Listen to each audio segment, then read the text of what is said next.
The old photograph looked harmless enough at first glance. It was a daguerreotype, one of those early pictures from way back in 1868, showing a mother and her young child. You'd probably just scroll past it online, thinking it was a sweet, tender portrait from a time long gone. The kind of image that makes you feel a little nostalgic for a simpler era, maybe. The mother sat upright, her hands gently holding the child, who appeared to be sleeping soundly in her lap. Everything about it suggested a quiet, loving moment frozen in time. Back then, it wasn't uncommon for families to take photos of their deceased loved ones. Post-mortem photography was a way to keep a memory alive, a final family portrait. But this picture, it didn't immediately scream dead person. There were no obvious signs, no props like flowers or special clothing that usually marked those kinds of photos. It just looked like a regular, if slightly formal, mother and child shot. But then, if you looked closer, a tiny detail would catch your eye. Something was off. It was subtle, almost like a trick of the light, or maybe just a flaw in the old photographic process, a fleeting, almost imperceptible disharmony in the mother's posture, or maybe her expression. Some early viewers, historians mostly,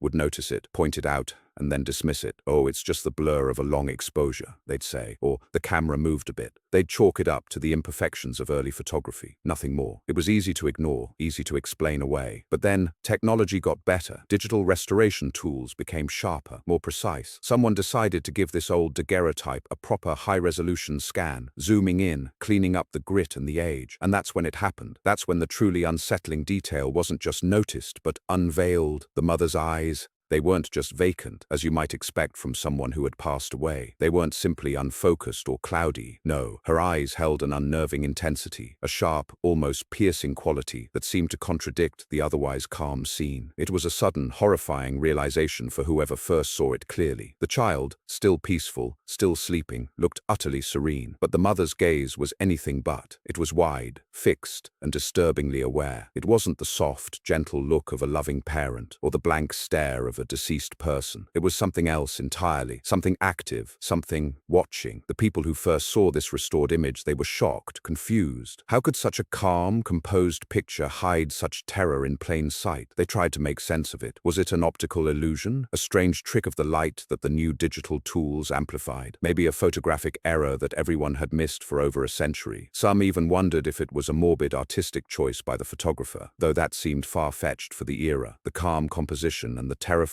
staring eyes just didn't fit together. It was like two different realities had been stitched into one frame. This single horrifying detail, these eyes, began to unravel the photograph's innocent facade. The quiet tenderness vanished, replaced by a growing sense of dread. The picture no longer felt like a simple historical artifact. It felt like something fundamentally wrong was captured within its borders, something that defied easy explanation. The more you looked, the more those eyes seemed to bore into you, to hold a secret, a dark, unsettling truth. It was a feeling that something terrible had happened, and this photograph was its silent, terrifying witness. The initial academic curiosity slowly gave way to a chilling fascination, setting the stage for a much deeper investigation into what this picture truly represented. The unsettling gaze from the mother's eyes in that 1868 photograph pushed historians to reconsider everything they thought they knew about it. It wasn't just a simple portrait anymore. It was a puzzle, a dark whisper from the past that demanded to be heard. To understand its true nature, they had to dive deep into the world of 19th century photography, especially a practice that seems strange to us today. Post-mortem photography. Back then, death wasn't hidden away like it often is now. It was a common, visible part of life. With photography being a new and expensive luxury, families often had only one chance to capture an image of a loved one who had passed away. These memento mori photographs were incredibly important. They were a way for grieving families to preserve a final memory, a last likeness of someone gone too soon. Photographers would often pose the deceased as if they were sleeping, sometimes in beds, or even sitting upright with props to make them seem alive. They might be holding flowers or a favorite toy if it was a child. The goal was usually to create an image of peace, a comforting memory. But this mother and child photo, with its unnerving eyes, didn't fit that mold at all. While the child looked peaceful, the mother's stare was anything but. It lacked the closure, the quiet dignity that typically marked such portraits. The first step in understanding this anomaly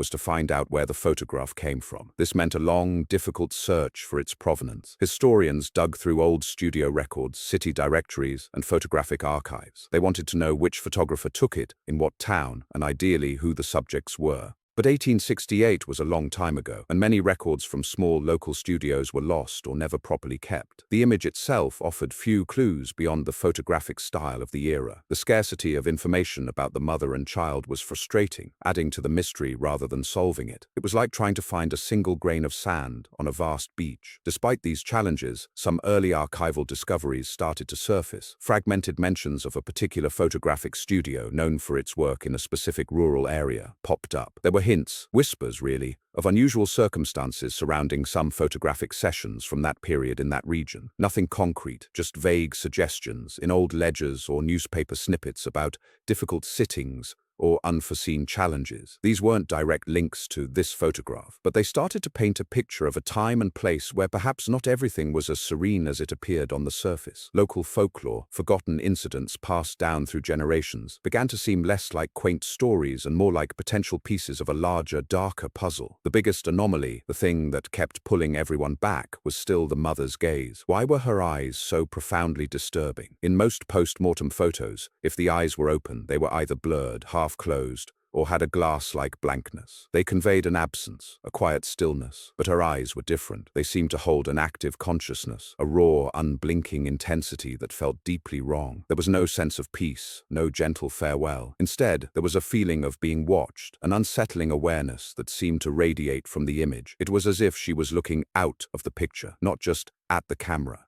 This wasn't the vacant stare of death. It felt like an active, conscious malevolence, or perhaps a desperate, terrified plea emanating from them. The more the historians delved into the context, the stronger the feeling grew that this wasn't just a grim memento. The photograph started to feel less like an object of academic study and more like a conduit for something else entirely. The initial curiosity, the desire to simply understand a historical artifact, began to shift into a chilling fascination. There was a growing unease among those who spent too much time with the image. It wasn't just a picture of a dead woman. It felt like a silent witness to something terrible, a dark secret preserved in silver halides. The photograph was no longer just showing them something. It felt like it was imparting something, a cold dread that clung to the edges of their minds. It was as if the mother's eyes, fixed and unblinking, were beginning to speak, telling a story far more terrifying than anyone had initially imagined. The phenomenon of the living dead eye, especially in a photograph like this, struck a deep chord. Humans have an ancient primal fear of open eyes in death. There's something inherently disturbing about seeing what appears to be consciousness where biological life has ceased. Throughout history, many cultures believe that if a person died with their eyes open, their spirit might not find peace, or they might be looking back at the world they left behind. This photograph tapped into that exact superstition,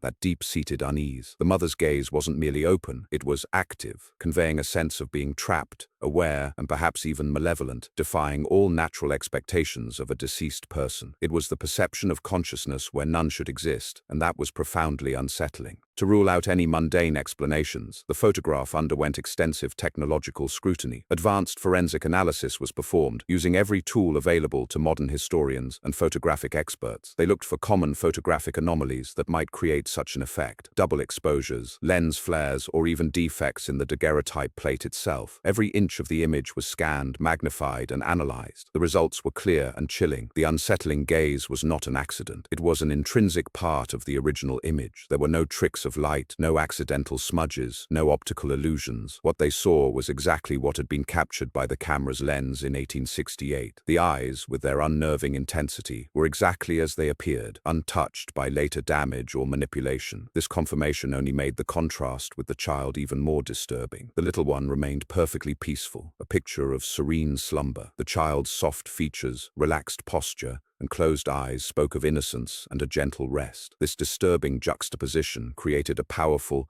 almost unbearable tension within the single frame. The mother's horror-filled gaze seemed to guard the innocent child, or perhaps, in a more sinister interpretation, to possess it. The implication was stark. The child, oblivious to the terror emanating from its mother, was nestled against something profoundly wrong, something that continued to watch from the depths of the image. The child was unaware, but the viewer was not. The stark reality of the gaze led to theories of a forced pose. Experts speculated that the mother's eyes were propped open, a practice sometimes employed in post-mortem photography, but usually with a more natural, if grim, effect. Here, the result was anything but natural. It was sinister. Why would such an extreme measure be taken, and with such an unnatural outcome? Was it a desperate attempt by the family to make her look alive, or was there something else at play? The implication was that the photographer, perhaps under duress or simply following instructions, had captured something beyond their control. They had aimed to create a memento, but instead they preserved a moment of pure,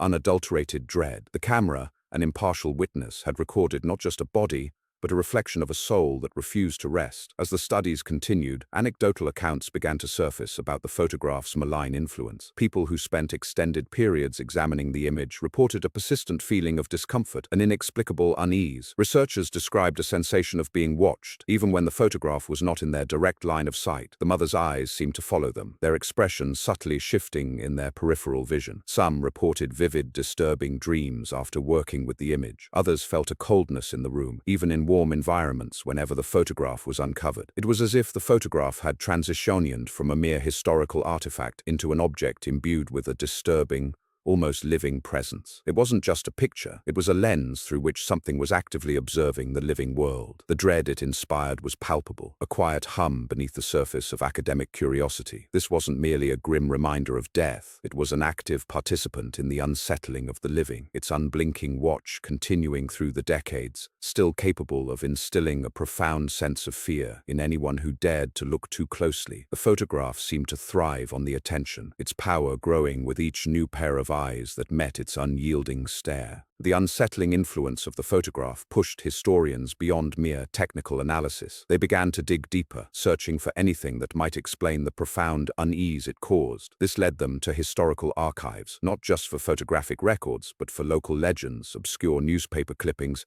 and even faded oral histories from the region where the photo was believed to have originated. What they found were fragmented accounts, whispers from the past that, when pieced together, began to paint a disturbing picture. There were reports of untimely deaths, unexplained disappearances, and strange occurrences around the time the photo was taken, usually in the same general vicinity. These were not front-page headlines, but small, almost forgotten mentions in local gazettes or stories passed down through generations, often dismissed as mere superstition. Yet suddenly, these vague narratives started to resonate with the chilling presence of the daguerreotype. It was as if the photograph itself was a key, unlocking a forgotten chamber of local tragedy and sorrow. Hypothetical reconstructions of the family's circumstances began to form based on these newfound clues. The initial assumption of a simple, peaceful death for the mother dissolved under the weight of the emerging evidence. The possibility of a tragic accident remained, but increasingly researchers considered a sudden illness that struck with terrifying speed, or even the chilling prospect of a hidden crime. The mother's death, it seemed, was almost certainly not peaceful. Her unblinking, tormented gaze in the photograph was not just an optical anomaly, it was a silent testament to a final moment steeped in profound distress, perhaps even violence. The stories hinted at a family struggling, not just with loss, but with something darker, something that had left an indelible mark on the community's memory, even if the specifics had faded over time. The photograph, once a mere object, was slowly transforming into a historical document of a specific terrible event. The role of the photographer in this macabre tableau also came under scrutiny. Researchers investigated the photographer's reputation, looking for other works, other clients, anything that might shed light on their practice. Was this an isolated incident in their portfolio, or did their collection contain other unsettling images, perhaps ones that hinted at a similar darkness? So far, no other photograph from their studio exhibited the same disturbing intensity. This made the mother and child image even more unique and terrifying. It raised questions about the photographer's awareness. Were they merely fulfilling a family's strange request, an unwitting participant in a grim ritual, or were they aware of the true nature of the mother's death, perhaps even privy to the family's dark secrets? The idea that the photographer might have been aware of, or even complicit in, the unusual nature of the sitting added another layer of chilling possibility. They captured not just an image, but perhaps a secret, a moment frozen in time that held a terrible truth. The most compelling theory that emerged from these investigations was that the mother's spirit was not at peace at the time the photograph was taken. Her eyes, wide open and filled with an unsettling intensity, were not merely a photographic anomaly. They were a window to unresolved torment, a desperate message from beyond the veil. The photograph, then, became more than just a memento. It was a frozen scream, a visual echo of her final moments of agony or fear. It suggested that her consciousness, or at least a powerful fragment of it, was still very much present, trapped within the confines of her lifeless body, desperately trying to communicate or escape. This was not the serene, peaceful farewell often depicted in post-mortem images. This was something else entirely, a raw, visceral capture of a soul in anguish. This led to a profoundly disturbing shift in how the photograph was perceived. It wasn't just a memento mori, a reminder of death. It was a memento mori of the soul itself. The chilling thought was that the photograph captured not just a body, but a fragment of a disturbed consciousness, a soul trapped or in anguish. The mother's eyes in this interpretation were not just looking out from the photograph, they were actively communicating its terror. The growing sense was that the photograph was not a passive object, but an active conduit for the emotions and torment of the deceased. It was a physical manifestation of a spiritual disturbance, a silent, unblinking witness to a horror that refused to be forgotten. The dread it inspired was no longer a mere academic curiosity. It was a palpable, almost physical presence, emanating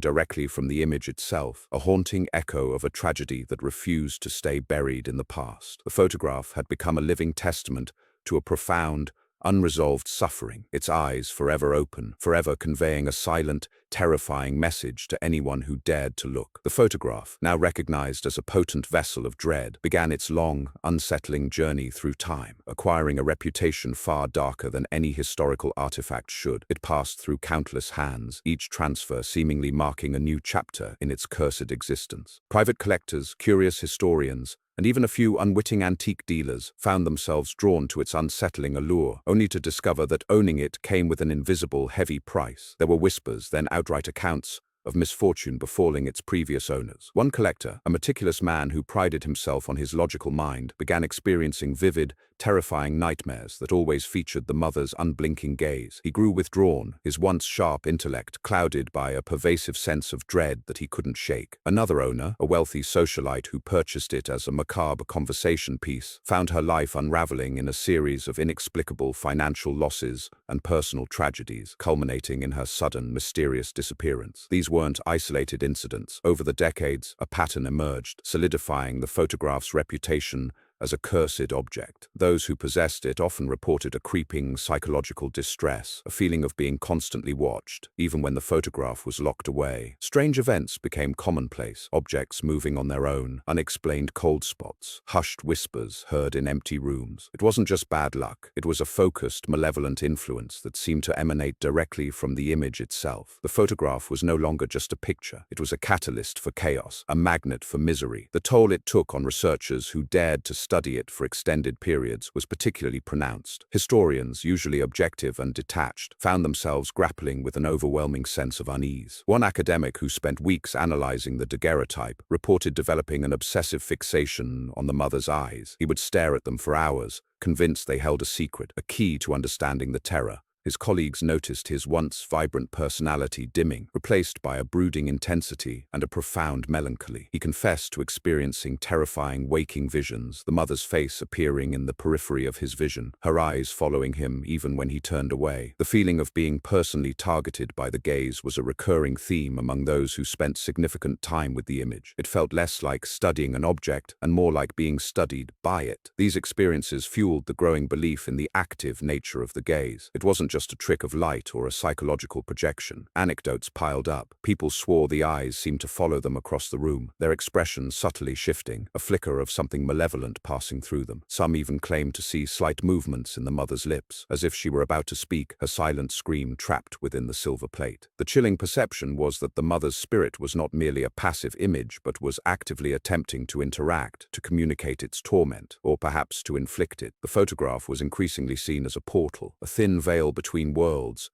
through which something dark and malevolent could reach out. It wasn't just a historical curiosity, it was a conduit, a vessel for an unquiet soul. As its reputation grew, so did attempts to deal with its perceived negative effects. Collectors and institutions, desperate to mitigate its influence, tried various methods of neutralization or containment. Some stored it in specially constructed, lightless boxes, hoping to sever its connection to the outside world. Others covered it with thick cloths, believing that obscuring the eyes would diminish its power. There were even whispered accounts of attempts to destroy it, to burn it, to smash it, to bury it, all of which reportedly met with failure, or worse, intensified its malevolence. One story recounted how a curator, frustrated by the unease the photograph caused in the museum archives, tried to incinerate it. The resulting fire, though quickly contained, caused a series of bizarre accidents and illnesses among the staff, leading them to believe the photograph had retaliated. The futility of these efforts only reinforced the belief in its persistent, almost sentient influence. It seemed the photograph simply refused to be silenced or contained, and so the story of the photograph transformed from a mere historical oddity into a chilling urban legend, passed down in hushed tones among collectors and historians. The fear it inspired was no longer confined to those who directly encountered it. It spread through whispers and cautionary tales, infecting the minds of those who only heard its story. It became a touchstone for genuine dread, a tangible example of how an inanimate object could become imbued with a terrifying,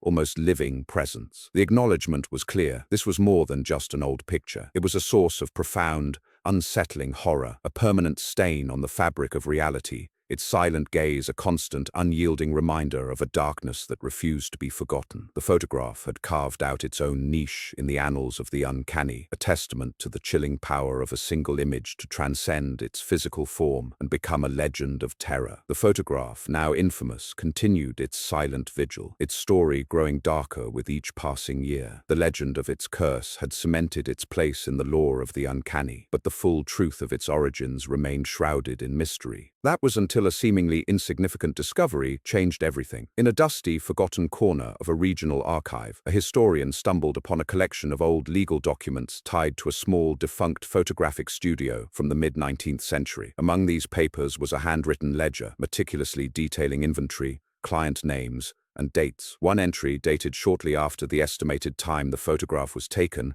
listed a Mrs. Eleanor Vance and child for a post-mortem sitting. Below the name, scrawled in a different, agitated hand, was a single, chilling word: unfinished. This was the decisive clue. It was a thread, thin but strong, that led directly to the heart of the mystery. Further digging into local records under the name Eleanor Vance revealed a truly horrific event, far beyond simple tragedy. Eleanor Vance had not died peacefully in her sleep, nor had she succumbed to a common illness of the era. Her death was brutal, sudden, and steeped in profound betrayal. The official record, carefully sealed away for decades, described her demise as a domestic incident, a euphemism for something far more sinister. She had been murdered by her husband, a man driven to a fit of rage by debt and a desperate desire to claim her small inheritance. The records indicated he had staged her death to look like an accident, but the local constable, though lacking the forensic tools of today, had harbored deep suspicions. The nature of her demise explained the malevolence in her eyes. It was not the vacant stare of the recently deceased,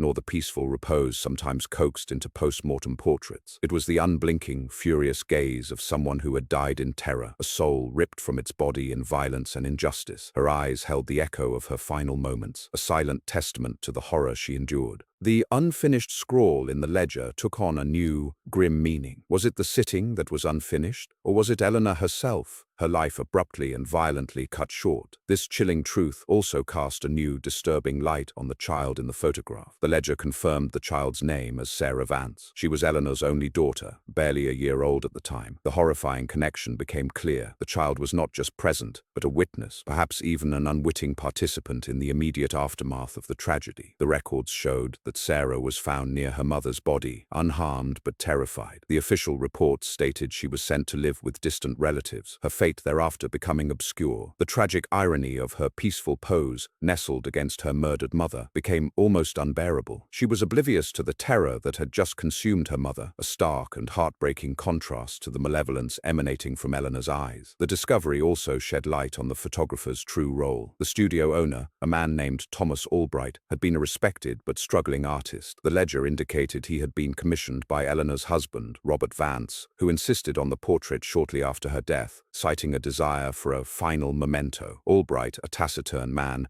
had likely been forced into a macabre task, perhaps under duress or threat, or simply driven by financial desperation. The records hinted at Albright's unease, with several entries regarding the Vance sitting marked with question marks and unusual fees. It was clear he had captured something beyond his artistic control, something that unsettled him deeply. He was not an accomplice to the murder, but an unwilling witness, forced to document its immediate, gruesome aftermath. The ethical and moral implications of capturing such a scene and the resulting photograph were profound. Albright had, perhaps unknowingly, preserved a moment of pure, unadulterated horror. With each piece of the puzzle falling into place, the full weight of the horror became undeniable. The complete narrative of the Vance family tragedy unfolded, painting a picture of unimaginable suffering and injustice. The photograph was no longer just unsettling. It became a visceral testament to profound evil, a window into a past atrocity. The chilling understanding settled in. The mother's gaze was a direct, unfiltered reflection of her final, agonizing moments. Her eyes were not merely open, they were staring, wide with the shock and terror of her murder. A silent scream frozen in time. The photographer, in his attempt to create a morbid memory, had inadvertently captured the raw essence of a soul in torment, a permanent record of a life violently extinguished. The dread emanating from the daguerreotype was no longer a mystery. It was the palpable echo of Eleanor Vance's dying terror. The discovery of Eleanor Vance's murder and the circumstances surrounding her photograph solidified the terrifying truth. Her spirit was not at peace. Her eyes,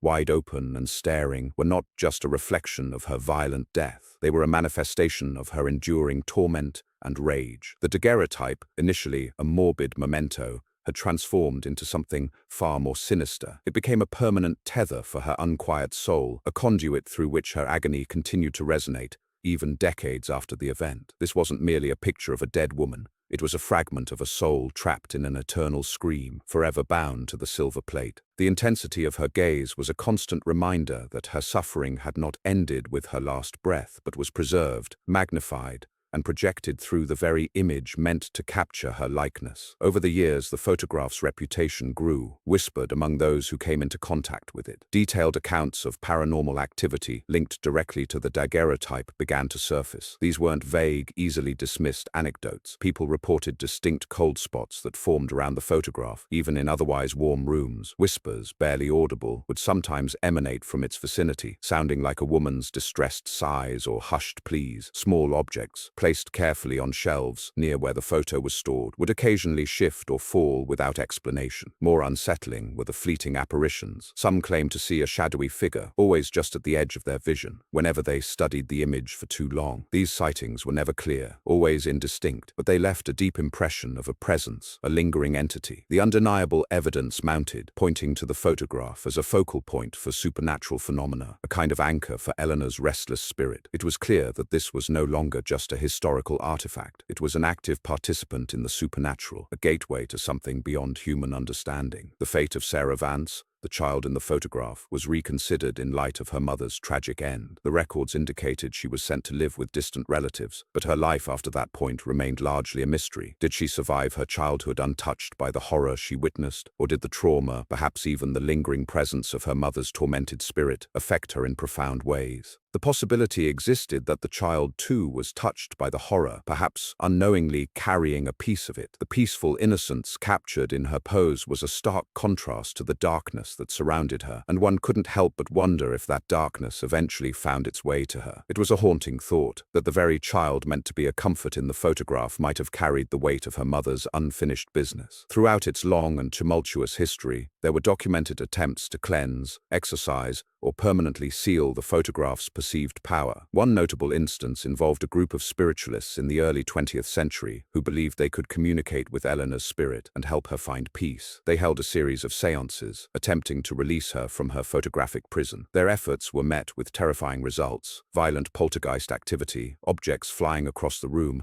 and the distinct sound of a woman screaming in agony, seemingly emanating from the photograph itself. Another attempt involved a renowned occultist who tried to bind the spirit within the daguerreotype, hoping to neutralize its malevolent influence. He placed it in a lead-lined box, sealed with ancient symbols, and buried it in consecrated ground. Within weeks, strange occurrences began to plague the land, and the box was found unburied, its seals broken, the photograph still radiating its chilling aura. These failures only reinforced the strength and persistence of the entity within. It became clear that the photograph could not be simply destroyed or ignored. Its power seemed to defy all attempts at containment. The spirit of Eleanor Vance was not to be easily silenced or laid to rest. The chilling conclusion became undeniable. The mother's eyes served as an eternal warning, a silent scream of injustice that transcended time. They were a reminder of the darkness that could be captured and preserved, a testament to a life violently taken and a soul left to wander. The photograph's power did not diminish with its age. It grew, accumulating stories and legends, each adding to its terrifying mystique. It was a constant, unblinking sentinel, a permanent record of an unspeakable agony. Her gaze was not just a historical curiosity, it was an ongoing, active presence, a portal to a past horror that refused to be forgotten. The photograph stood as a perpetual monument to Eleanor Vance's final moments, a silent,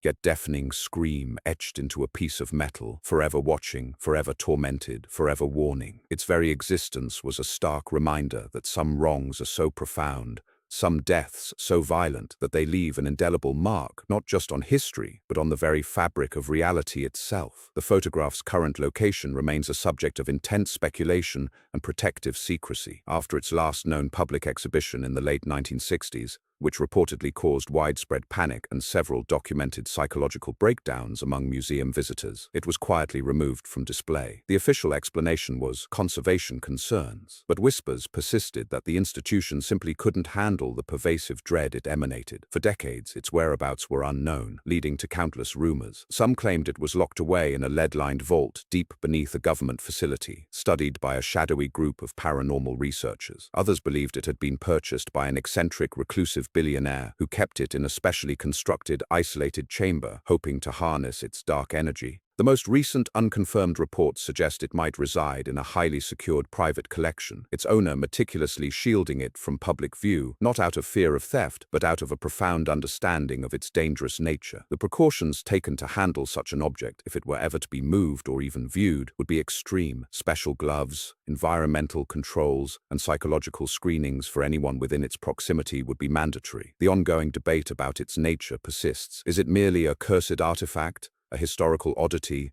or a true paranormal conduit that actively links our world to something far more sinister? Each theory holds its own chilling weight, fueling the photograph's legend. Despite the exhaustive research and the horrifying discoveries, many questions surrounding the photograph and the unfortunate Vance family remain stubbornly unanswered. The precise motive for Eleanor Vance's murder, for instance, has never been fully established. Was it a crime of passion, a calculated act for inheritance, or something even more unfathomable, perhaps tied to forgotten local feuds or dark occult practices? The identity of the murderer, though strongly suspected, was never definitively proven, leaving a lingering sense of injustice that amplifies Eleanor's tormented gaze. What became of the child, the innocent face captured beside its dying mother? Did it survive to adulthood, carrying the weight of that tragic day? Or did it too fall victim to the same darkness that claimed Eleanor? These aspects of the horror may remain forever obscure, adding to the photograph's mystique and its enduring power. The enduring power of the unknown is a crucial element of fear, and this photograph capitalizes on it perfectly, leaving gaps that the mind is only too eager to fill with its deepest anxieties. The lasting psychological effect the photograph has on those who encounter its story or image is undeniable. Even those who only hear the tale, without ever seeing the daguerreotype itself, report a pervasive sense of unease, a chilling awareness of the thin veil between life and death. For those who have seen it even briefly, the experience is often transformative, challenging their perceptions of life, death, and the very fabric of reality. It forces a confrontation with the possibility that not all spirits rest, that some injustices are so profound they echo through time, and that an image can be far more than just a picture. Therapists have recorded cases of individuals developing chronic anxiety, vivid nightmares, and an inexplicable fear of old photographs after prolonged exposure to the image or its detailed accounts. The photograph, therefore, is not merely a piece of history. It is a permanent scar on the historical record, a wound that continues to fester, infecting the minds of those who dare to look too closely. The most chilling final thought is that the mother's eyes continue their unending vigil, her tormented spirit forever bound to the image. Her gaze transcends the physical photograph, reaching out from the past, a silent accusation against the world that allowed her to suffer so terribly. It's a terrifying notion that some horrors are never truly laid to rest, only preserved, frozen in time within a metal plate. Eleanor Vance, in her final moments, imprinted her agony onto that daguerreotype, and that agony has become eternal. Her eyes are not just a reflection of her death, but a living, breathing manifestation of her perpetual suffering. They are a window into a soul that refuses to be silenced, a scream that echoes across centuries, demanding recognition, demanding justice, The ultimate message of this photograph is about how an object can become so deeply imbued with terror, not just from the events it depicts, but from the raw, unadulterated emotion it captured. It speaks to the power of a single image to evoke profound dread and linger in the collective consciousness, a testament to the fact that some wounds never heal, even with the passage of time. The photograph stands as a timeless monument to an unspeakable agony, its eyes forever open, forever watching, a constant, chilling reminder that even in stillness, some spirits scream. It is a profound and disturbing testament to the idea that true fear is not always found in the monstrous, but sometimes in the silent, unblinking gaze of a mother, forever trapped in the moment of her greatest suffering, her eyes eternally fixed on the world that failed her.